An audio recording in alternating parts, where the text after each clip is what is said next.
Financial webinar on mutual fund, ETF funds, index fund on November 16th and 17th. Please register. Hi hello నమస్తే welcome back to iDream Media. ఈ రోజు మనతో ఉన్నారు immigration consultant అలాగే EB5 visa expert. మీకు EB5 visa కావాలా, ఇమీడియట్గా మీరు యాక్షన్ తీసుకొని వెంటనే రీచ్ అవ్వాల్సిన పర్సన్ ఎవరో కాదు, ద గ్రేటెస్ట్ అడ్వకేట్ ఆదిత్య మల్లెల గారు. ముఖ్యంగా ఇమిగ్రేషన్ సంబంధించిన విషయాలన్నీ కూడా ఈ రోజు ఎపిసోడ్ తెలుసుకుందాం. నమస్కారం సార్. నమస్తే అండి. ఆటోమేటిక్ గ్రీన్ కార్డ్స్ అని ట్రంప్ గారు ఒక స్టేట్మెంట్ రిలీజ్ చేశారు. దాని గురించి కూడా కన్క్లూజన్ కావాలి. సో ఏంటంటే ఇప్పుడు హాట్ గోయింగ్ టాపిక్ ఏదైతే ఉందో అదండి డెఫినెట్గా యుఎస్ ఎలక్షన్స్ అండి. ఎందుకంటే యుఎస్ ఎలక్షన్స్ వల్ల మొత్తం ప్రపంచం అంతా ప్రభావం ఉంటుంది. ఎందుకంటే చాలా ట్రీటీస్ ఉంటాయి, డిఫరెంట్ కంట్రీస్కి డిఫరెంట్ ఫారిన్ రిలేషన్స్ ఉంటాయి. అవన్నీ కూడా యుఎస్ ఎలక్షన్స్ బేస్ చేసుకొని డిపెండ్ అవుతాయి. సో ఈ ఇమిగ్రేషన్ లాస్లో EB5 visa to get green card in a fast way అనేది మన వెపన్ కాబట్టి అది ఎలా డిటర్మైన్ అయ్యిద్ది, ఎవరు వస్తే ఏం అడ్వాంటేజెస్ జరుగుతాయి, అవన్నీ మనం కొంచెం డీటెయిల్గా డిస్కస్ చేద్దాం. సో ఏంటంటే అసలు మనం we need to go in to dynamics అండి. మనకి EB5 వీసా అసలు ఎందుకు ఆప్ట్ చేసుకుంటాం అంటే ఇప్పుడు గ్రీన్ కార్డ్ వచ్చే పరిస్థితి 100 years వరకు లేదు కాబట్టి నెక్స్ట్ ఫ్యూ ఇయర్స్లోనే మనకి గ్రీన్ కార్డ్ రావటం ప్లస్ అలానే సిటిజన్షిప్ రావటము EB5 వీసా ద్వారా ఆప్షన్ ఉంది కాబట్టి మనం దీన్ని ఆప్ట్ చేసుకోవడం జరుగుతుంది. సో దానికి ఏంటంటే 7 to 8 crores కావాలి. సో 7 to 8 crores తీసుకెళ్ళి ఎప్పుడైతే యూఎస్లో ఇన్వెస్ట్ చేస్తున్నామో అది ఫారెన్ ఇన్వెస్ట్మెంట్గా గుర్తించి ఎకానమీ ఎంప్లాయ్మెంట్ బూస్టప్ అవుతుందని బేస్ చేసుకొనే మనకి EB5 ద్వారా గ్రీన్ కార్డ్ ఇస్తాం జరిగింది. సో మనం దీంట్లో 2 topics మాట్లాడుకోవాలి. So economy employment foreign investment అని ఎప్పుడైతే అంటున్నామో యుఎస్లో ఎవరున్నా కూడా ఎకానమీని ఎంప్లాయ్మెంట్ని బూస్ట్ చేయాలనే చూస్తారుగా వాళ్ళైనా సరే. 100%. మనమైనా మన తెలంగాణ ఆంధ్రాలో ఫారిన్ కంపెనీస్ రావాలి, లేకపోతే ఫారిన్ ఇన్వెస్టర్స్ రావాలి, ఎకానమీ ఎంప్లాయ్మెంట్ బూస్ట్ అవ్వాలని చూస్తున్నాం కదా. డెఫినెట్గా అదే కదా గ్రోత్ పారామీటర్ తీసుకుంటే. అలానే యుఎస్లో ఎవరు ఎలక్ట్ అవుతారు అన్న దాన్ని బేస్ చేసుకొని పాలసీ చేంజెస్ ఏముంటాయి ఇమిగ్రేషన్ లాకి రిలేటెడ్ అనేది కూడా చాలా ఇంపార్టెంట్. ఎందుకు అంటే ఇప్పుడు తీసుకుంటే గ్రీన్ కార్డు అసలు ఎన్ని రోజులు పట్టిద్ది, ఎంత వెయిటింగ్ లిస్ట్ ఉంది, ఎన్ని ఏళ్ళ నుంచి వెయిటింగ్ లిస్ట్ ఉంది అనేది అందరికీ తెలిసిన సబ్జెక్ట్. చాలా లాంగ్ వెయిటింగ్ లిస్ట్ ఉంది. సో గ్రీన్ కార్డులో కూడా చాలా రకాలైన గ్రీన్ కార్డ్స్ ఉన్నాయి.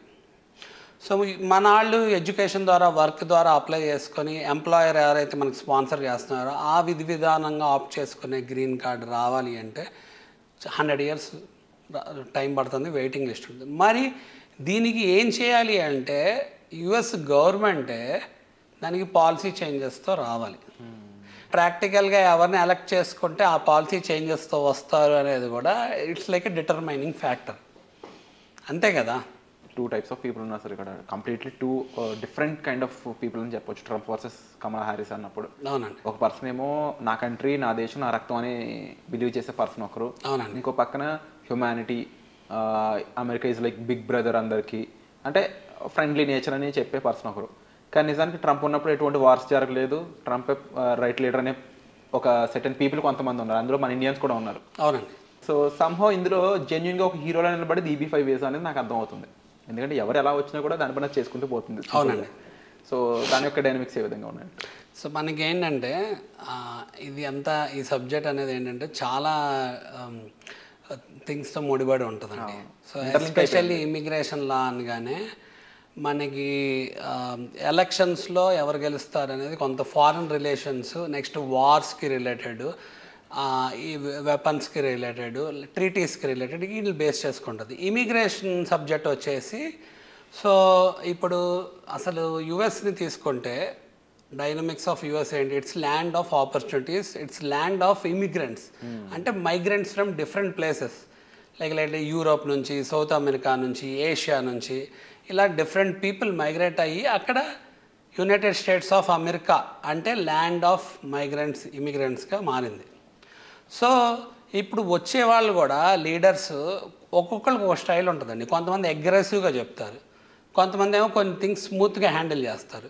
బట్ ఏంటంటే మనకి మెయిన్ అక్కడ టాపిక్ ఏంటంటే ఇల్లీగల్ ఇమిగ్రేషన్ అండి. సో ఇప్పుడు ఇల్లీగల్ ఇమిగ్రేషన్ ఎప్పుడైతే ఉందో, ఇల్లీగల్గా మైగ్రేట్ అవుతున్నారో దానికి ఒక పర్టికులర్ సరైన డాక్యుమెంటేషన్ ఉండదు, సరిగ్గా ట్రాకింగ్ ఉండదు, extra burden on the country ఉంటుంది. సో ఈ అన్ని మెజర్స్ని ఎరాడికేట్ చేయడానికి చూస్తారు. మళ్ళీ మోర్ ఓవర్ ఏంటంటే misuse of any loop holes కూడా ఇమిగ్రేషన్లో ఎరాడికేట్ చేయడానికి దాన్ని స్ట్రీమ్ లైన్ చేసి ప్రొసీజర్ స్టాండర్డ్ చేయడానికి చూస్తారు. సో ఎవరైనా అసలు అక్కడ సెటిల్ అవ్వాలి అంటే వాళ్ళ ఫైనల్ డెస్టినేషను పర్మనెంట్ రెసిడెంట్ అవ్వాలి అనుకుంటారు, గ్రీన్ కార్డ్ ద్వారా అయ్యే అవకాశం ఉంది. సో అదే మనకి EB-5 వీసా ద్వారా ఏమవుతుంది అంటే మన ఇన్వెస్ట్మెంట్ అక్కడ ఇన్వెస్ట్ చేస్తాం కాబట్టి దాన్ని గుర్తించి మనకి EB-5 వీసా ద్వారా గ్రీన్ కార్డ్ ఫాస్ట్గా వస్తాం జరుగుతుంది. సో ఇది ఎలా ఉంటుంది అంటే 1990లోనే ఇమిగ్రేషన్ యాక్ట్ ద్వారా ఈ EB-5 వీసా అనేది ప్లేలోకి వస్తాం జరిగింది. సో ఇంతకుముందు అసలు ఏంటంటే $800,000 అంటే 7 to 8 crores కూడా ఉండేది కాదు, దాని అమౌంట్ $500,000 ఉండేది. సో దాన్ని ఏంటంటే 2022లో లా మళ్ళీ రివైజ్ అయిందండి. సో రిఫార్మ్స్ అండ్ ఇంటిగ్రిటీ యాక్ట్గా మారింది, సేమ్ ఇమిగ్రేషన్ యాక్ట్లోనే. సో దానివల్ల ఏంటి అంటే ఇన్ఫ్లేషన్ ప్రూఫ్ని బేస్ చేసుకొని $500,000 ఇప్పుడు వరకు ఎప్పుడు రివైజ్ అవ్వలేదు అంటే $800,000 చేశారు. అలానే అప్లికేషన్ ఫీజెస్ అవి కూడా పెరిగినాయి. సో ఏమేం చేంజెస్ ఫర్దర్గా కూడా రావచ్చు అంటే ఇప్పుడు ఓల్డ్ లాలో లైక్ లెట్సే ప్రాసెసింగ్ కొంచెం స్లోగా ఉండే అవకాశం కొన్ని కేసెస్లో వచ్చింది. 2018లో అప్లై చేసిన వాళ్ళకి వాళ్ళు ఎక్స్పెక్ట్ చేసిన దానికంటే కొంచెం గ్రీన్ కార్డ్ లేట్ అవటం జరిగింది. కండిషనల్ గ్రీన్ కార్డ్ కొంచెం లేట్గా రావటం, వర్క్ ఆథరైజేషన్స్ కొంచెం లేట్గా రావటం, అప్పుడు మనకి ల్యాబ్స్ అయిపోవటం జరిగింది. ప్లస్ ఏంటంటే కరోనా వచ్చింది, ప్లస్ ఏంటంటే ఎలక్షన్స్ వచ్చినాయి. ఎలక్షన్స్ వచ్చినాక కొత్త వాళ్ళు వచ్చి వాళ్ళు మెజర్స్ తీసుకుంటానికి కూడా టైం పట్టింది. బట్ ఏంటంటే కొత్త వాళ్ళు వచ్చేసరికి ఏ మెజర్స్ తీసుకోవాలో అవి కూడా తీసుకుంటాం కొంతవరకు లాపరంగా జరిగింది. 2022లో ఎప్పుడైతే రివైజ్ చేశారో ఇంకా మోర్ స్పెసిఫిక్గా they came up with specific law regarding EB-5. So ఇప్పుడు ఏంటి అంటే ఇంకా ఫాస్ట్ ప్రాసెసింగ్ టైమ్స్, అలానే కొంచెం డీటెయిల్ స్టాండర్డ్ స్క్రూటినీ అనేది ఉంది. అంటే క్లాసిఫికేషన్ అనేది జనరల్ కోటాకి ప్రిఫర్డ్ కోటాకి వేరియేషన్ బేస్ చేసుకొని ఫాస్ట్గా వచ్చేటట్టు చేశారు. అయితే ఈ లా ఏంటంటే 22 నుంచి మనకి 27 వరకు ఉంది. సో 27 వరకు ఇప్పుడు ఎవరైతే ఇన్వెస్ట్ చేస్తున్నారో irrespective of who comes in to the power usually this law is governed అనమాట. ఆల్రెడీ ఇంకా ఫిక్స్డ్ డెఫినెట్గా గవర్న్ అయ్యి 27 వరకు. అవును. అలానే ఏంటంటే ఫారెన్ ఇన్వెస్ట్మెంట్స్ని ఎవరు డిస్టర్బ్ చేయాలని అనుకోరు ఏ పార్టీ వచ్చినా. మోర్ ఓవర్ ఏంటంటే ఒకవేళ 27 తర్వాత లా రివైజ్ అయితే మినిమం ఇన్వెస్ట్మెంట్ ఇప్పుడు $800,000 అంటే 7 to 8 crores అన్నా కదా, అది 1 million అయ్యే అవకాశం ఉండొచ్చు. అంటే వీళ్ళని త్వరగా మీరు బుక్ చేసుకోండి సీట్స్ అన్నట్టు ఉంది డెఫినెట్గా. సో ఏంటంటే 1 million అయిందంటే ఇప్పుడు 7 to 8 crores పెట్టలేని వాళ్ళకి మేము ఇంకా 10 crores ఎక్కడ పెడతాము అన్న ఫీలింగ్ వాళ్ళకి రావచ్చు. సో అలానే లా ఇంకా బాగా రివైజ్ అయ్యి దాన్ని ఇంకా బెటర్గా చేసే అవకాశం కూడా ఉండొచ్చు. సో అందుకని మనం EB-5 డైనమిక్స్ అనేది కొంచెం డిఫరెంట్గా ఉంటుంది. ఎందుకంటే it's a prioritised self sponsored investment visa. అంటే ఏ ఎంప్లాయర్ మనకి స్పాన్సర్ చేయట్లేదు, మనమే స్పాన్సర్ చేసుకుంటున్నాం. అవును. మనం స్పాన్సర్ చేసే ఫారెన్ ఇన్వెస్ట్మెంట్ ఫండ్ వల్ల అక్కడ ఎకానమీ ఎంప్లాయ్మెంట్ బూస్ట్ అవుతుంది కాబట్టి మనకి ఇచ్చే ప్రిఫరెన్స్ కానీ ప్రయారిటీ కానీ చాలా డిఫరెంట్గా ఉంటుంది.